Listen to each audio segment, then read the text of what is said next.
পঞ্চগড় এক আসনের অন্তর্ভুক্ত তেতুলিয়া, পঞ্চগড় সদর ও আটোয়ারী উপজেলার 23টি ইউনিয়নের বিএনপি নেতৃবৃন্দকে নিয়ে তৃণমূল প্রতিনিধি সভা অনুষ্ঠিত হয়েছে। শনিবার 8 নভেম্বর বিকেলে জেলা chamber of commerce and industry মিলনায়তনে আয়োজিত এ সভায় সদর উপজেলা বিএনপির সভাপতি আবু দাউদ প্রধানের সভাপতিত্বে ও সাধারণ সম্পাদক মাহফুজুর রহমান বাবুর সঞ্চালনায় অনুষ্ঠানে প্রধান অতিথি ছিলেন বিএনপি জাতীয় নির্বাহী কমিটির আন্তর্জাতিক সম্পর্ক বিষয়ক সম্পাদক ব্যারিস্টার মোহাম্মদ নওশাদ জমির। প্রধান বক্তা হিসেবে বক্তব্য রাখেন লেখক, গবেষক ও রাজনীতিবিদ ব্যারিস্টার মোহাম্মদ নওফল জমির।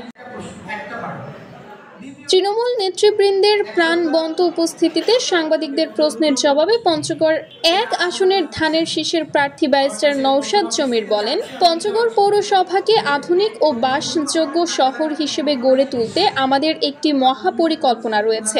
রাস্তাঘাট, বিদ্যুৎ বাতি, নিষ্কাশন ব্যবস্থা সবকিছুই আধুনিকায়ন করা হবে।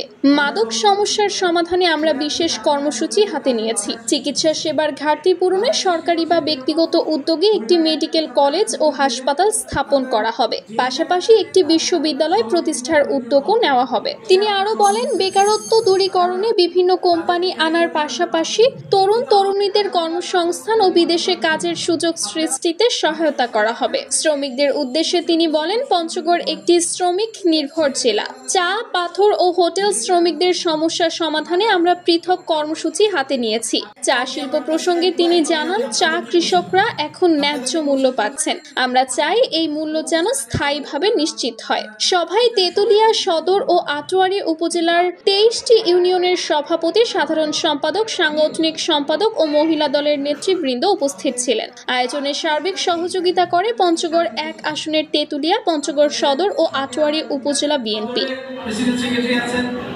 দৈনিক আওয়ার বাংলাদেশ, পঞ্চগড়।